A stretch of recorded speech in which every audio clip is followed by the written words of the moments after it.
1 रुपए कमाओ, 1.25 रुपए खर्च होता हो, पैसा हाथ में नहीं दिखता हो, तो शिव महापुराण में बड़ा सुंदर वर्णन किया गया।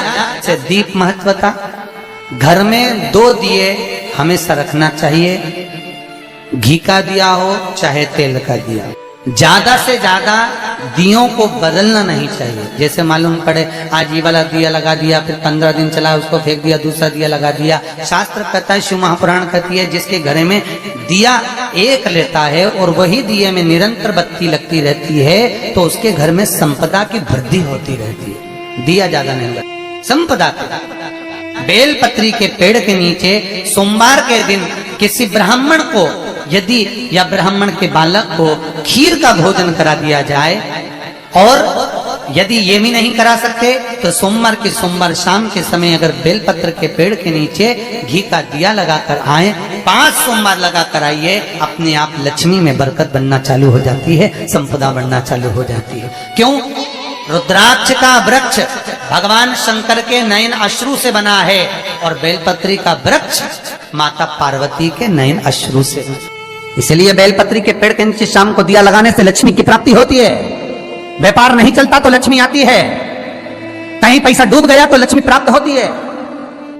हजारों लाखों गुना पुण्य बेलपत्री के पेड़ के नीचे की मिट्टी का शिवलिंग बनाकर पूजन करने से प्राप्त हो जाता है।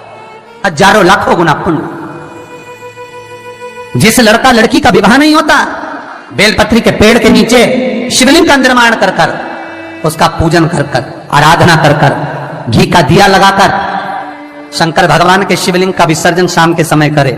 एक घी का दिया मंदिर से विसर्जन के बाद आकर फिर बेलपत्री के पेड़ के नीचे लगाए, और बेलपत्री के पेड़ के नीचे लगाकर 7 परिक्रमा बेलपत्री के पेड़ की कर ले। झोली पसार कर प्रणाम करके बेलपत्री के पेड़ के नीचे की मिट्टी को सिर पर लगा ले और चले जाए। 3 से 4 महीने के अंदर उसका विवाह पक्का हो जाता है। महाराज, ये साधारण नहीं है। लक्ष्मी तू इसके नीचे निवास, इस बेलपत्र के नीचे तेरा निवास है, तू यहां रहे।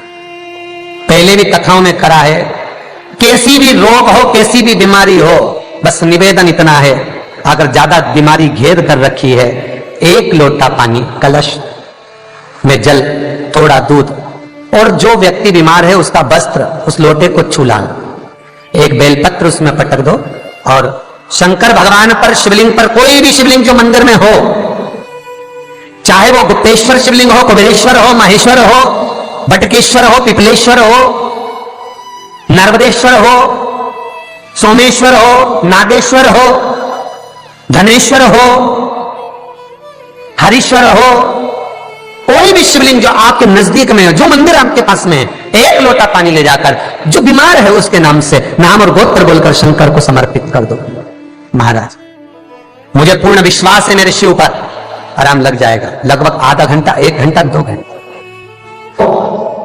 शंकर को 12 महीने शिवरात्रि आती है, हर महीने शिवरात्रि आती है।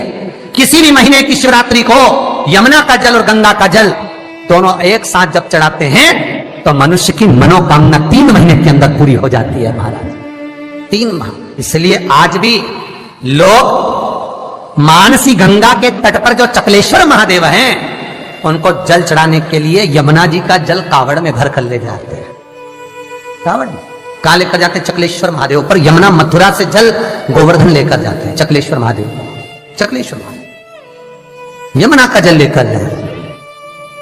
शास्त्र कहता है, मानसी गंगा के तट पर, गिरि गोवर्धन जी की परिक्रमा में जो मानसी गंगा पड़ती है, मानसी गंगा के तट पर चकलेश्वर महादेव विराजमान है। यमुना जी का जल भरकर जो प्रदोष के दिन चकलेश्वर महादेव को 3 बेलपत्र, 1 शमी का पत्र उसमें कलश में डालकर, 7 चावल के दाने उसमें डालकर, जिस व्यक्ति से पैसा लेना हो वो नहीं दे रहा हो, रुपया अड़ गया हो, कहीं व्यापार में डूब गया हो, धन नहीं आ रहा हो, वो जल जो शंकर जी को, चकलेश्वर महादेव को समर्पित कर देता है, उसका धन गया हुआ 6 महीने के अंदर उसके पास वापस प्राप्त हो जाता है। चकलेश्वर महादेव।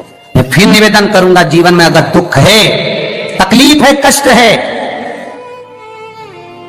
ज्यादा, तो शमी वृक्ष की 108 पत्तियां, 133 पत्तियां, 111 पत्तियां, शमी वृक्ष की पत्तियों को लो, शंकर भगवान पर समर्पित करो, फिर जल चढ़ाओ, फिर समर्पित करो, फिर जल चढ़ाओ, फिर समर्पित करो, फिर जल चढ़ाओ। 133, 111 122 जितनी बार बन सके समर्पित कर कर आपका दुख शिव से कहो, शंकर सुख देगा, ये सुख देगा। कई लोग कहते हैं भगवान शंकर को भांग प्रिय है। शिवरात्रि के दिन लोग रात भर भांग घोट घोट के शंकर भगवान का नाम ले लेके खूब पीते और बदनामी मेरे भोलेनाथ की करते कि शंकर जी का प्रसाद है। जितने लोग कहते हैं कि शंकर को भांग प्रिय है, कहीं एक जगह पर शिव महापुराण में लिखा हुआ बता दो कि शंकर को भांग प्रिय है, कहीं एक जगह पर। और शिव पुराण जाने दो तो लिंग पुराण के अंदर बता दो, कहीं पद्म पुराण में, अग्नि पुराण में, नर्मदा पुराण में, भविष्य पुराण में, नारद पुराण में, बरहा पुराण में, जहां तुमको मिल जाए वहां लिखा हुआ बता दो कि शंकर को भांग प्रिय है।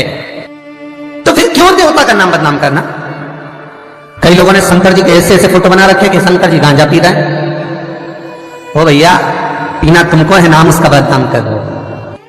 कई जगह पर भगवान शंकर के ऐसे चित्र बना दिए कि शिव को भांग की प्रियता है।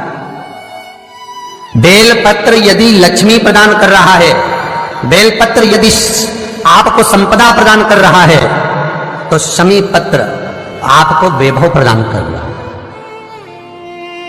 शमी पत्र आपके जीवन में सुख का अनुभव करा रहा है। शमी पत्र आपके जीवन में अटके हुए काम को सिद्ध करा रहा है।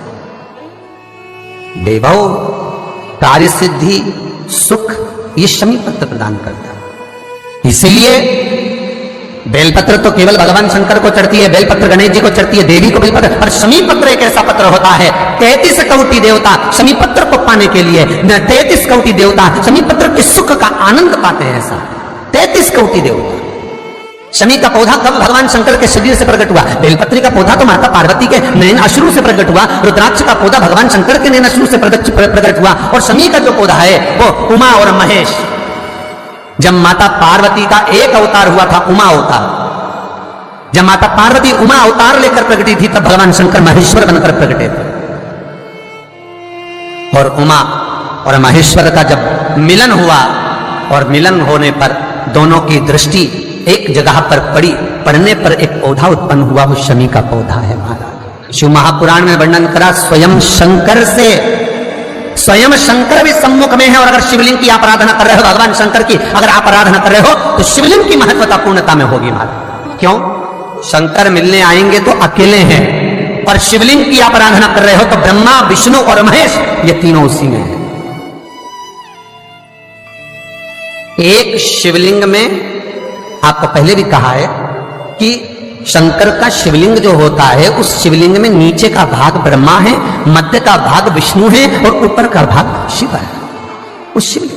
उसी शिवलिंग में स्वयं मां जगज्जननी जगदम्बा विराजी है, उसी शिवलिंग में गणेश विराजे हैं, उसी शिवलिंग में कार्तिकेय विराजे हैं, उसी शिवलिंग में भगवान शंकर की 5 लड़कियां जया, विषहरा, शामरीवारी, दौतली, देव, ये विराजी हैं। उसी शिवलिंग में शंकर भगवान की छोटी लड़की अशोक सुंदरी विराजी है। संपूर्ण परिवार और 33 कोटि देवताओं का जो आराध्य देव है ब्रह्मा, विष्णु, महेश, वो तीनों शिवलिंग में है। ये पूरे भूमंडल पर, ये पूरी पृथ्वी पर शंकर जी की बड़ी बड़ी मूर्तियां नहीं मिलेंगी मंदिर के अंदर। राम जी की मूर्ति मिलेगी, भगवान कृष्ण की मूर्त मिलेगी, जगदम्बा दुर्गा भवानी की मूर्त मिलेगी, दत्त भगवान की मूर्त मिलेगी, शनि महाराज की मूर्ति मिलेगी, नरसिंह भगवान की मूर्ति मिलेगी, पर भगवान शंकर की कोई मूर्त मंदिर के अंदर नहीं। शंकर का शिवलिंग मंदिर के अंदर मिलेगा। क्यों? क्योंकि शंकर कहते हैं मेरे लिए ब्रह्मा, विष्णु, सारे देव मेरे अपने हैं, मैं इनको छोड़ नहीं सकता, वो मुझ में रमे। पार्वती मैया कहती है भोलेनाथ में समा। दुनिया के लोग कहते हैं, मेरे पास में भी कुछ समय पहले नारद जी आए थे, नारद जी ने कहा क्यों उस भंगेड़ी से शादी करते हो, क्यों उस गंजेड़ी से शादी करते हो? तो क्या आप भांग खाते हो? क्या भांग खाते हो? शंकर भगवान बोले नहीं पार्वती, दुनिया खाती है, मुझे तो भोग लगाती है। तो तुम कुछ बोलते क्यों नहीं हो कि दुनिया के लोग तुम्हारे सामने भांग रख देते हैं और तुम कुछ बोलते हैं? अरे पार्वती, क्या बताऊं, समुद्र मंथन में जब विष निकला, उस विष को मैंने पिया।